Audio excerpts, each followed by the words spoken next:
এই যে দাদা জিউ ঈদের ছুটিতে মনীষা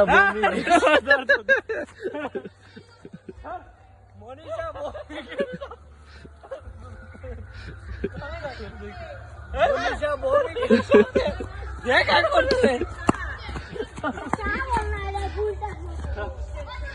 দাদা সিউ আমার বন্ধু, আমার বড় ভাই, আমার আইডল।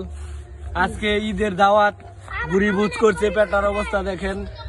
দাদা সিউ আমার উসিলায় আজীবন ঈদ, বিয়ে, কি কি আছে, শ্রাদ্ধ, অন্নপ্রাশন, যাই কিছু আছে জীবনে সব খেয়ে দেবে। খন্ডে তো সুতন কি জানি কয়, সব জায়গায় অ্যাটেন্ড করে। সবাই আছে, আমরা আসছি আজকে দীর্ঘ ছুটিতে সবাইকে নিয়ে একটা মিলন মেলা আয়োজন করতে। অনেক মাথা আয়োজন কোথায়? অনেক মাথা চুটকে তেল মারা হয়েছে, তারা গেছে ঘুরতে। আড়িখোলা রেল স্টেশন। কেউ থাকুক বা না থাকুক, দাদা সিউ থাকবে, এটা আপনারা বিশেষভাবে বিষয়টা নলেজে রাখবেন। এবং দাদা আমাদের একজন ব্যবসায়ী, চাল ব্যবসায়ী, সারা বাংলাদেশের যত চাউল ট্রান্সপোর্ট আছে সব বিষয়ে অমলান বাবুর সাথে যোগাযোগ করবেন।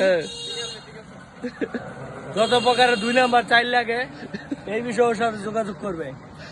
আর যত রকমের 2 নাম্বার ওষুধ লাগে এই বিষয়ে ওর সাথে যোগাযোগ করবেন। তাহলে ওর সাথে কি যোগাযোগ করবো? ওই যে ওই লোকটা, ওর সাথে যোগাযোগ করবেন। যত প্রকার সেরি ঢাকা শহরে 100-150 টাকা যেসব সেরি এই বিষয়ে ওর সাথে যোগাযোগ করবেন।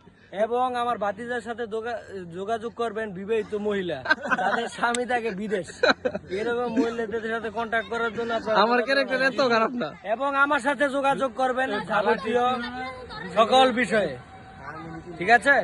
এই বলে আমার সংক্ষিপ্ত বক্তব্য এখানে শেষ করছি।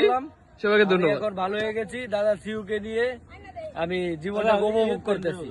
সামনে বিয়ে শাদী করবো, এই আশাবাদ ব্যক্ত রেখে আমি আমার সংক্ষিপ্ত বক্তব্য এই জায়গায় শেষ করলাম। দাদা সিউর নামে জয় হোক।